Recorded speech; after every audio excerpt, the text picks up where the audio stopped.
Continuing our reading in The World and Thorinn by Damon Knight. Today is Chapter 2, Section 5. Levered upward, the slab trembled, moved a finger's breadth, then began to slide. Thorinn pulled the sword out of the way, leaped back.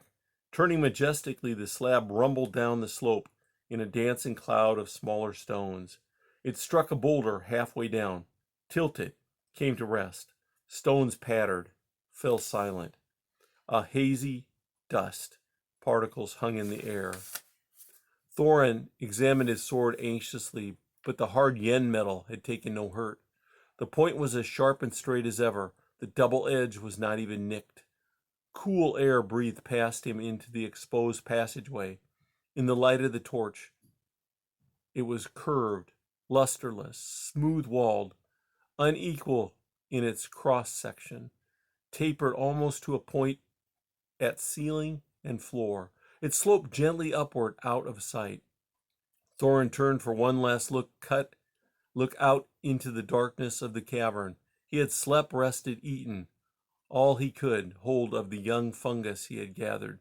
The rest, there was little enough, was in his wallet. He discarded the torch, which was too smoky to be used in a small space, for convenience. He strapped the light box to his arm, as he had done before. He entered the passage and gingerly began to work his way down in it, in the yellow glow. For the first 20 yells or so, it was not bad. Then the passage narrowed so sharply that he had to crawl, dragging his wallet behind. Then the passage turned and twisted like a serpent, this way and that, now left, now right. With each upward turn, Thorinn waited for the voice to speak in his head, but it did not, and his spirits rose. But at last the passage took a definite downward slope and widened again. Thorinn crawled out into a black, echoing space. Another cavern, much smaller than the last. The opposite wall gleamed in the light, streaked and knobby, with some glassy substance that seemed to have melted like tallow and hardened again on the stone. But when he touched it, it was the stone itself. A trickle of water came from somewhere above and dripped from the bottommost knob with a melancholy sound. Thorinn cupped his palm under it and drank a sip, but it was bitter. At the far end of the cavern, he found two level passageways, one opposite the other, as if they were parts of a single tunnel that happened to intersect the cavern. Thorinn took the left-hand branch. Almost at once, the passage widened, the ceiling rose, and became a high dome, 3 ells high. In the middle of the passage lay something enormous, circular and dark. Thorinn stared at it suspiciously. It made no move. Neither did it have any eyes or limbs, so far as he could see. It had the chill hardness of iron. It was wrought metal, the largest piece he had ever seen, like a giant shield, 10 spans across, having a circular hole pierced in it 3 spans width. This hole was not in the center of the shield, but to one side. Through it, he could see the brown, scuffed floor of the passage. He knelt and laid his palm curiously on the metal near the rim of the hole, and the massive shield turned under his hand as if it were afloat.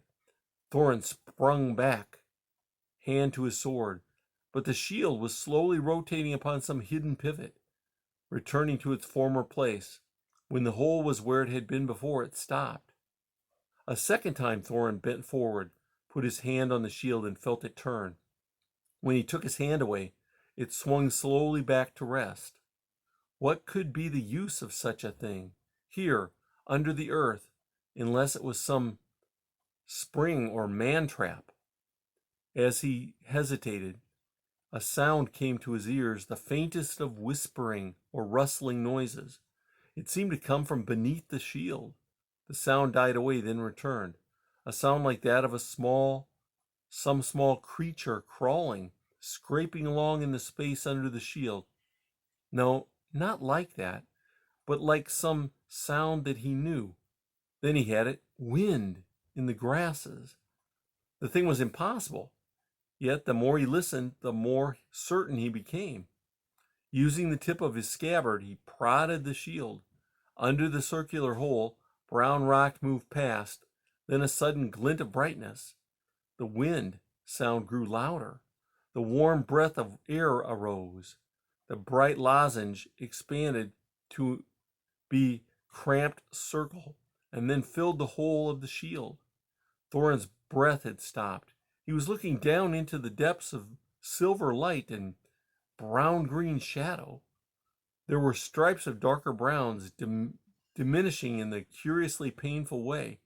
At last he realized that they were tree trunks, gnarled and huge, that dropped darkening through space until they were tiny as needle ends at the bottom. He could not doubt his senses. Somehow he had got above the midworld, for there it lay below him. "Go down," said the voice in his head. And that's the end of chapter 2.